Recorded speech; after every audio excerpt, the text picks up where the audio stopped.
안녕하세요, 여러분. 여러분, 혹시 자녀분이 태어났을 때 그 순간을 기억하시나요?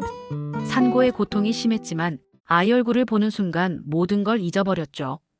그런데 만약 아이가 태어나자마자 일어서서 걷고 말까지 한다면 어떨까요? 오늘은 바로 그런 놀라운 일이 일어났던 이야기를 들려드릴게요. 바로 부처님이 이 세상에 오신 날입니다. 지금으로부터 2500년 전쯤 인도의 작은 왕국에서 일어난 신비로운 일말이에요. 바로 부처님이 이 세상에 태어나신 이야기입니다. 카필라바스투라는 나라가 있었어요. 지금의 네팔과 인도 국경 근처에 있던 작은 왕국이었는데 그곳을 다스리는 왕이 바로 슈도다나 왕이었습니다.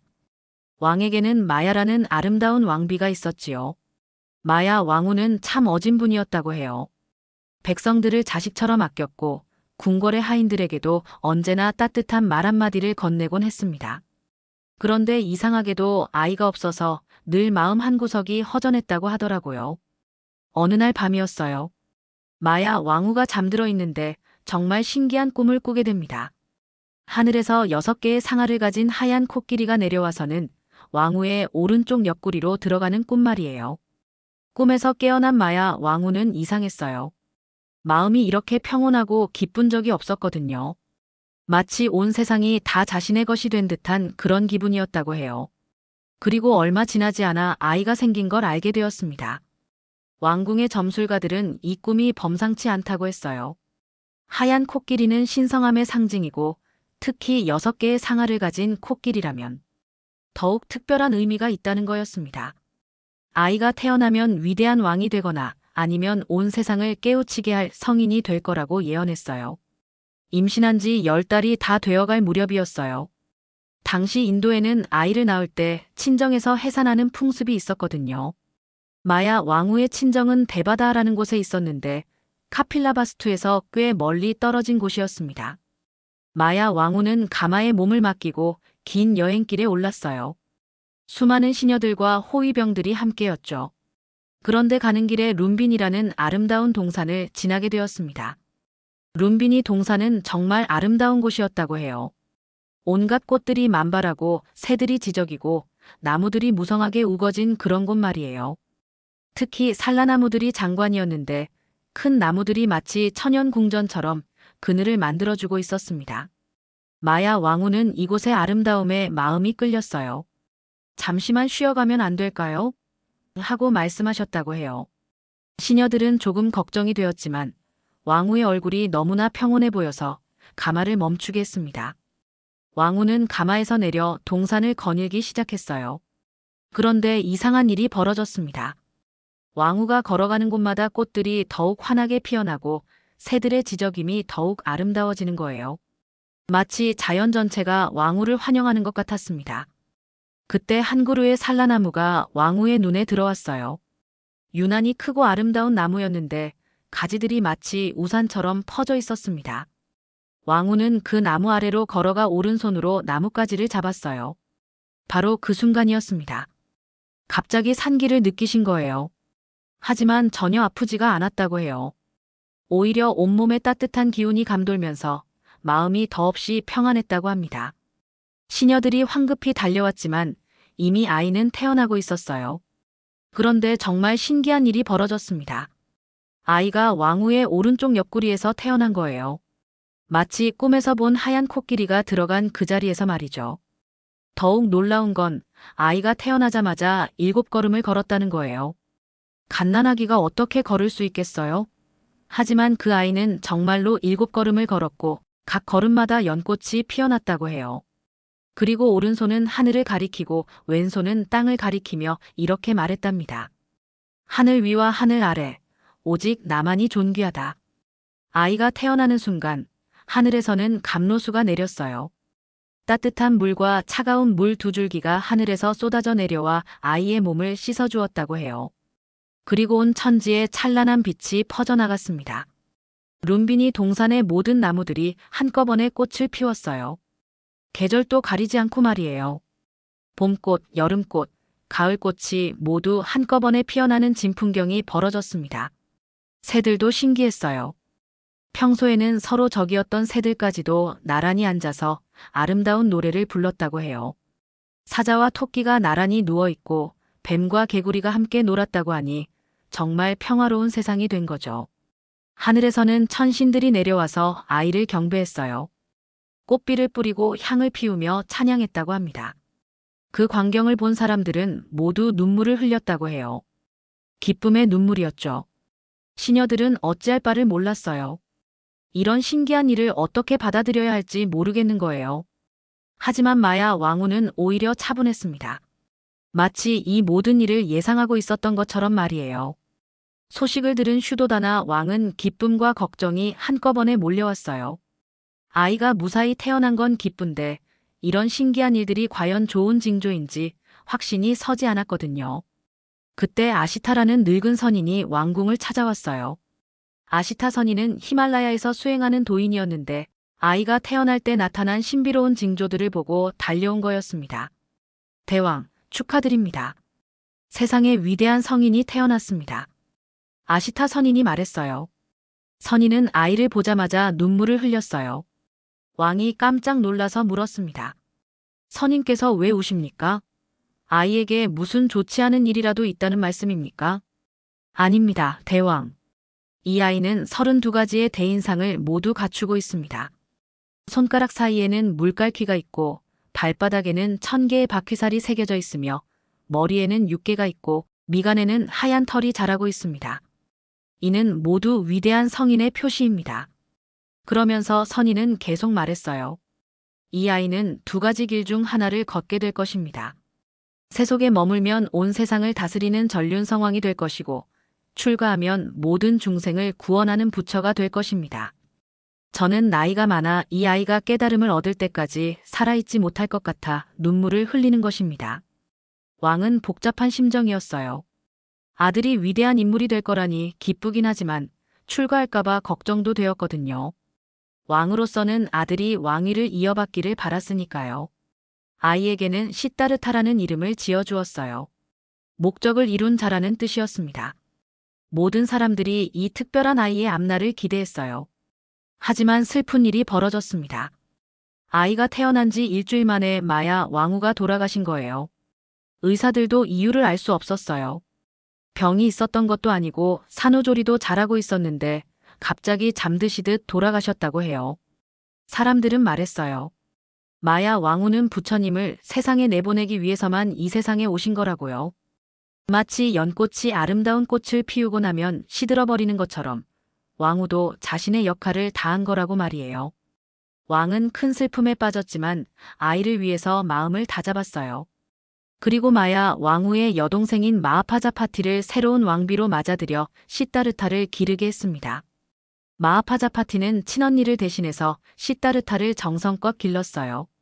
친아들보다도 더 아꼈다고 해요. 시따르타도 새어머니를 친어머니처럼 따랐고요. 시따르타는 어릴 때부터 남달랐어요. 다른 아이들이 놀이에 빠져 있을 때 혼자 조용한 곳에서 명상하듯 앉아있곤 했어요. 가끔은 나무 아래 앉아서 개미들이 줄지어가는 걸 하루 종일 지켜보기도 했다고 해요. 어느 날은 이런 일도 있었어요. 왕이 농사일을 살펴보러 나갔는데 시따르타도 함께 갔거든요. 농부들이 밭을 갈고 있었는데 쟁기에 지렁이 한 마리가 잘려 나왔어요. 그러자 새 한 마리가 날아와서 그 지렁이를 물고 가버렸어요. 다른 사람들은 별로 신경 쓰지 않았지만 시따르타는 그 광경을 보고 깊은 생각에 빠졌어요. 생명이 생명을 잡아먹고 사는 이 세상이 왜 이럴까? 하고 말이에요.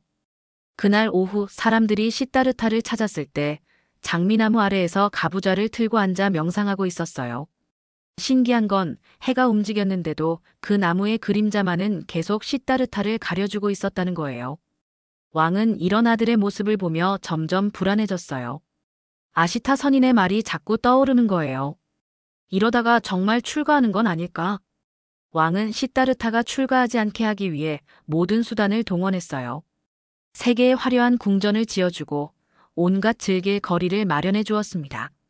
춤추는 사람들, 노래하는 사람들, 맛있는 음식, 아름다운 옷감, 뭐든지 원하는 건 다 해주었어요. 특히 시따르타가 16살이 되었을 때 야쇼다라라는 아름다운 공주와 결혼을 시켰어요. 야쇼다라는 정말 미인이었고 현명하기도 했답니다. 두 사람은 서로 사랑했고 라울라라는 아들도 낳았어요. 왕은 이제 안심했어요.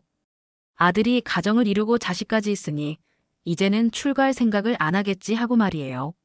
하지만 시다르타의 마음속에는 여전히 의문들이 자리 잡고 있었어요.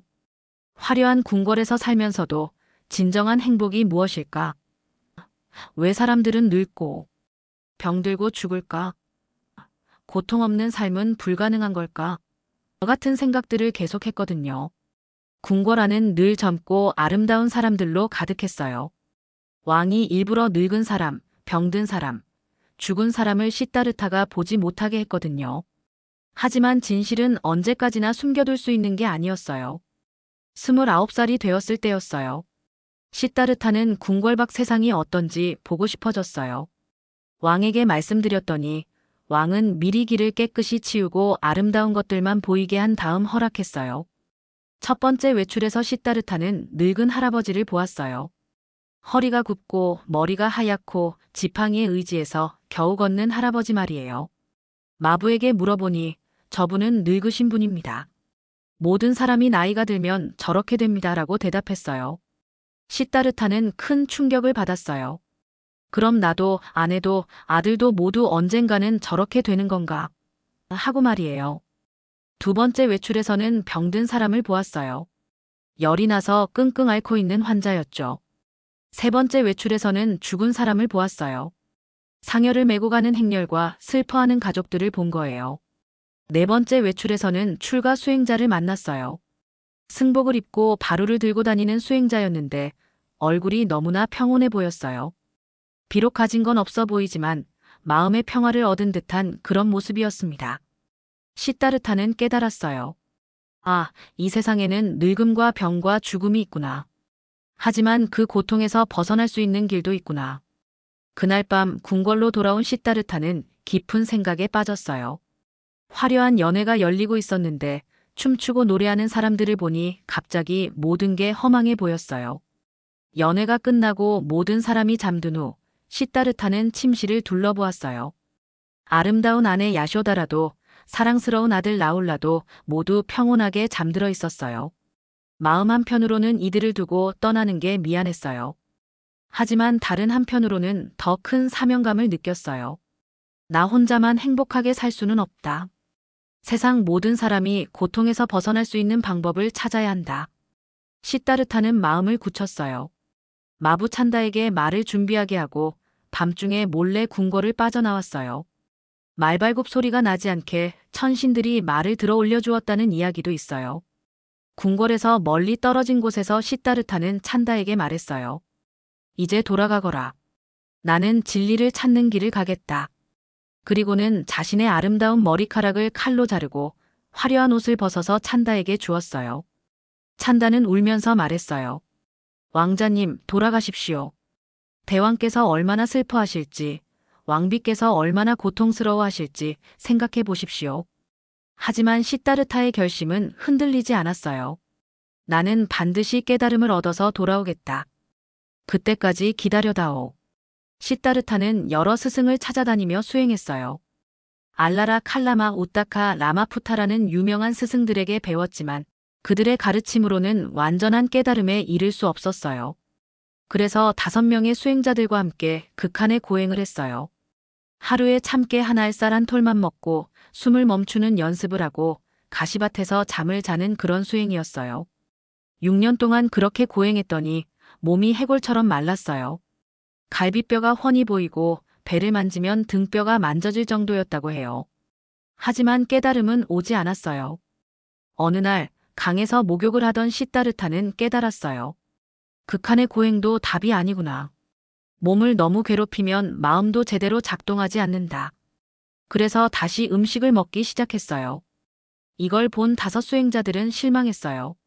시다르타는 수행을 포기했다면서 그를 떠나버렸어요. 시다르타는 홀로 남게 되었습니다. 시다르타는 보드가야라는 곳에 이르렀어요. 그곳에 큰 보리수 한 그루가 있었는데 그 아래 앉아서 명상을 하기로 했어요. 마음속으로 다짐했어요. 깨달음을 얻지 못하면 이 자리에서 일어나지 않겠다.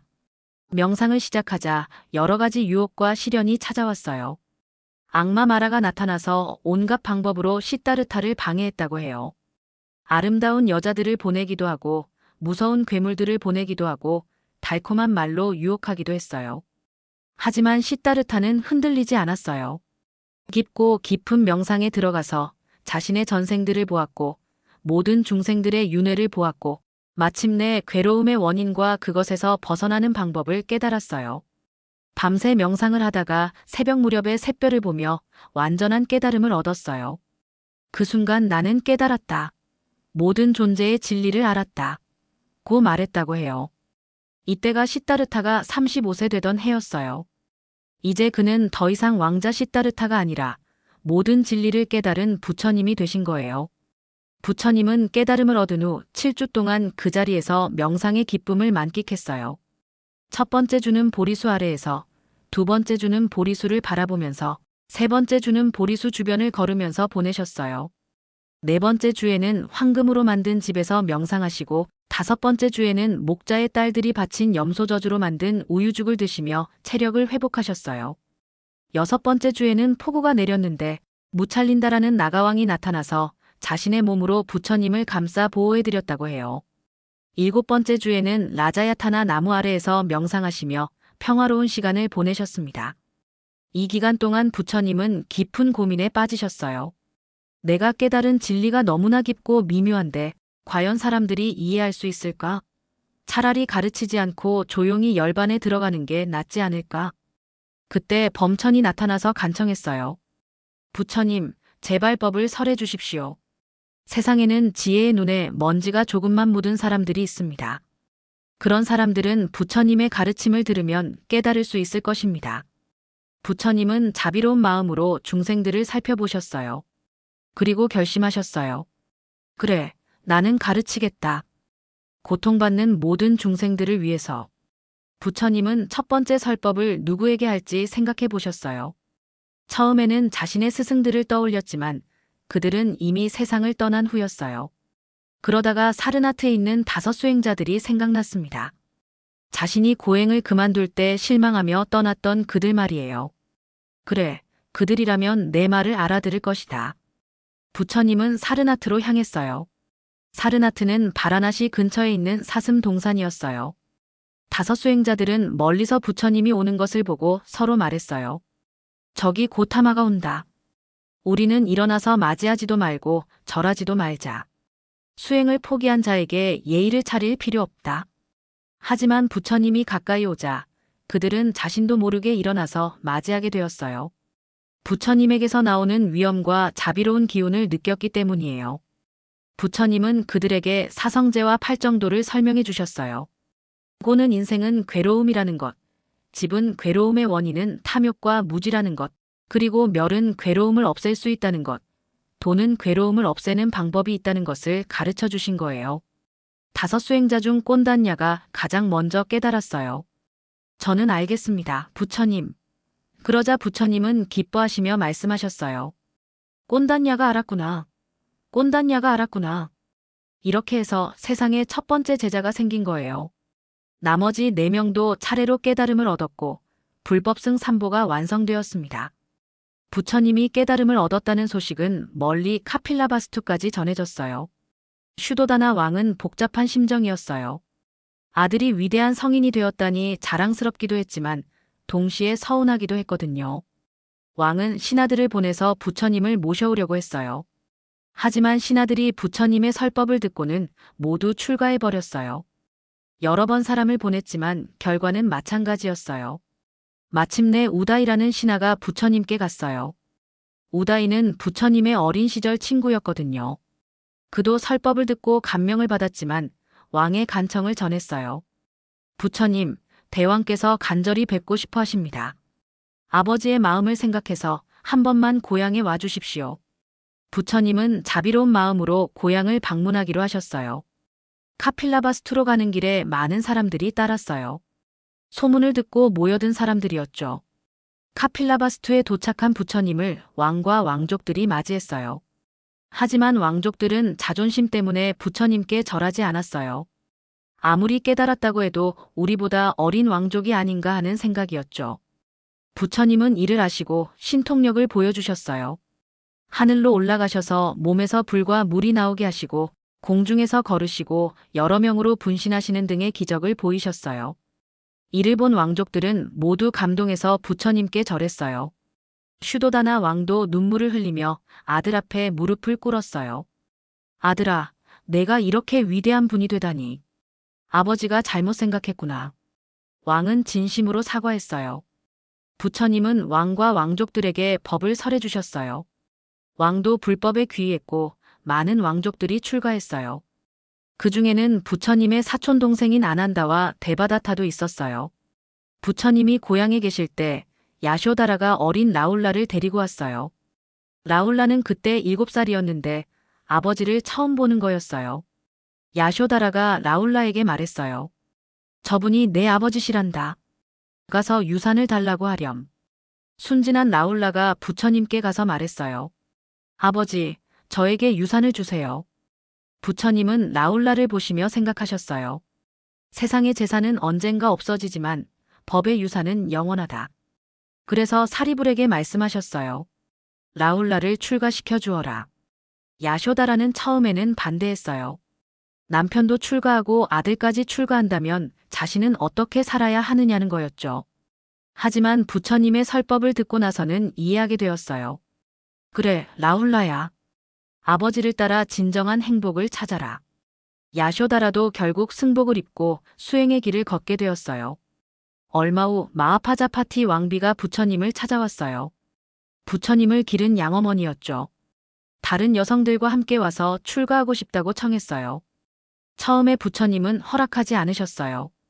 당시에는 여성이 출가하는 전통이 없었거든요. 하지만 마하파자파티는 포기하지 않았어요. 머리를 깎고 누더기 옷을 입고 맨발로 먼 길을 걸어서 부처님을 따라다니며 계속 청했어요. 그 모습을 본 아난다가 부처님께 간청했어요. 부처님, 여성도 깨달음을 얻을 수 있지 않습니까? 마하파자파티는 부처님을 길러주신 분이기도 합니다. 제발 자비를 베풀어 주십시오. 부처님은 오랜 고민 끝에 여성의 출가를 허락하셨어요. 이렇게 해서 비구니 승가가 시작되었어요. 마하파자파티는 세계 최초의 비구니가 되었고 야쇼다라와 많은 여성들이 뒤를 이었어요. 부처님은 45년 동안 인도 전역을 다니시며 법을 설하셨어요. 카스트 제도로 고통받는 사람들에게 모든 인간은 평등하다고 가르치셨고 미신에 빠진 사람들에게는 올바른 지혜를 주셨어요. 부처님의 가르침은 어렵지 않았어요. 일상생활에서 실천할 수 있는 것들이었죠. 남을 미워하지 말고 사랑하라, 거짓말하지 말고, 진실하라, 욕심 부리지 말고 만족하라는 것들 말이에요. 어떤 사람이 물었어요. 부처님, 복잡한 철학은 모르겠습니다. 간단한 가르침 하나만 주십시오. 부처님은 미소 지으시며 답하셨어요. 악한 일은 하지 말고 선한 일은 많이 하며 자신의 마음을 깨끗이 하라. 이것이 모든 부처의 가르침이다. 부처님이 80세가 되셨을 때였어요. 몸이 많이 약해지셨지만 여전히 여행을 다니며 설법하셨어요. 어느 날 쿠시나가라라는 작은 마을에 이르렀는데 몸이 너무 아프셔서 더 이상 갈 수 없었어요. 아난다가 걱정하며 말했어요. 부처님, 이런 작은 마을에서 열반에 드시면 안 됩니다.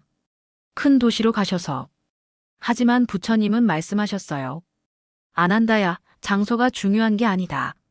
진리는 어디서나 같은 빛을 발한다. 부처님은 두 그루의 산라나무 사이에 머리를 북쪽으로 하고 누우셨어요. 마침 산라나무들이 때 아닌 꽃을 피워서 부처님 위에 꽃비를 뿌렸어요. 부처님 주변에는 제자들과 신도들이 모여들었어요. 모두들 슬퍼하며 울고 있었어요. 부처님은 제자들을 위로하셨어요. 울지 마라. 만나면 헤어지는 것이 세상의 이치가 아니냐. 나는 45년 동안 너희들에게 모든 것을 가르쳐 주었다. 이제 너희들이 스스로 등불이 되어라. 그리고 마지막 말씀을 하셨어요. 제자들아, 모든 것은 변한다. 게으르지 말고 정진하라. 부처님은 밤중에 조용히 열반에 드셨어요. 그 순간 대지가 진동하고 하늘에서는 천신들이 슬퍼하며 꽃비를 뿌렸다고 해요. 부처님이 열반에 드신 후 여러 나라에서 사리를 모셔가려고 했어요. 서로 자기네가 모시겠다고 해서 분쟁이 일어날 뻔했는데 드로나라는 바라문이 나서서 사리를 8부분으로 나누어 각 나라에 나누어 주었어요. 각 나라에서는 사리를 모신 탑을 세웠어요. 이것이 불탑의 시작이었어요. 사람들은 탑 앞에서 부처님을 떠올리며 기도했어요. 부처님이 태어나신 룸비니 동산에도 아쇼카 왕이 석주를 세웠어요. 여기서 석가모니 부처님이 태어나셨다는 글을 새겨서 후세에 전했죠. 지금도 룸비니에 가면 그 석주를 볼 수 있어요. 그리고 부처님이 태어나실 때 마야 왕후가 잡으셨다는 산라나무도 여전히 서 있다고 해요. 부처님이 열반에 드신 후에도 제자들은 계속해서 가르침을 전했어요. 아쇼카 왕 때는 인도 전체가 불교 국가가 되었고 스리랑카, 미얀마, 태국으로도 불교가 전해졌어요. 우리나라에도 삼국시대에 불교가 들어왔죠. 고구려에는 소수림왕 때, 백제에는 침류왕 때, 신라에는 버풍왕 때 불교가 전해졌어요. 처음에는 왕족과 귀족들만 믿었지만 점점 일반 백성들에게도 퍼져나갔어요. 우리 조상들은 불교를 통해서 마음의 평안을 얻었고 어려운 일이 있을 때마다 부처님께 기도했어요. 절에 가면 대웅전에 부처님이 모셔져 있죠. 그 부처님이 바로 룸비니. 동산에서 태어나셔서 보리수 아래에서 깨달음을 얻으신 그분이에요. 요즘도 전 세계 많은 사람들이 부처님의 가르침을 따르고 있어요. 서양에서도 명상이 인기인데 이것도 원래는 부처님이 가르쳐 주신 방법이에요. 부처님의 가르침 중에서 가장 중요한 건 자비와 지혜예요. 모든 생명을 사랑하고 올바른 지혜로 세상을 보라는 거죠. 이건 2500년 전이나 지금이나 똑같이 소중한 가르침이에요. 룸비니 동산에서 일어난 그 신비로운 탄생은 단순히 옛날 이야기가 아니에요. 지금도 우리 마음속에서 부처님은 계속 태어나고 계세요. 우리가 자비로운 마음을 낼 때, 지혜로운 생각을 할 때, 남을 도와줄 때마다 말이에요. 부처님은 말씀하셨어요. 내가 성불한 것처럼 너희들도 모두 성불할 수 있다고요. 이 얼마나 희망적인 말씀인가요? 그 옛날 룸비니 동산에서 연꽃이 피어났듯이 우리 마음에도 지혜와 자비의 연꽃이 피어날 수 있어요. 그게 바로 부처님이 우리에게 주신 가장 큰 선물이 아닐까 싶어요. 오늘 함께 나눈 이야기 어떠셨나요? 룸비니 동산에서 시작된 부처님의 일생을 쭉 따라가다 보니 참 많은 일들이 있었네요. 왕자로 태어나셨지만 모든 걸 버리고 진리를 찾아 나서신 용기, 6년 동안의 고행을 견디신 인내, 깨달음을 얻으신 후 45년 동안 중생들을 위해 설법하신 자비로움. 정말 존경스러운 삶이었어요. 무엇보다 부처님의 가르침이 2500년이 지난 지금까지도 많은 사람들에게 위안과 희망을 주고 있다는 게 신기하지 않으세요? 진리는 시간이 지나도 변하지 않는 것 같아요. 오늘 이야기를 들으시면서 마음이 조금이라도 평안해지셨다면 그것만으로도 부처님이 기뻐하실 것 같아요. 부처님은 늘 말씀하셨거든요. 모든 중생이 고통에서 벗어나 행복하기를이라고요. 긴 시간 함께 해주셔서 고맙습니다. 오늘 하루도 부처님의 자비로운 마음을 기억하시며 평안하게 보내시길 바라요.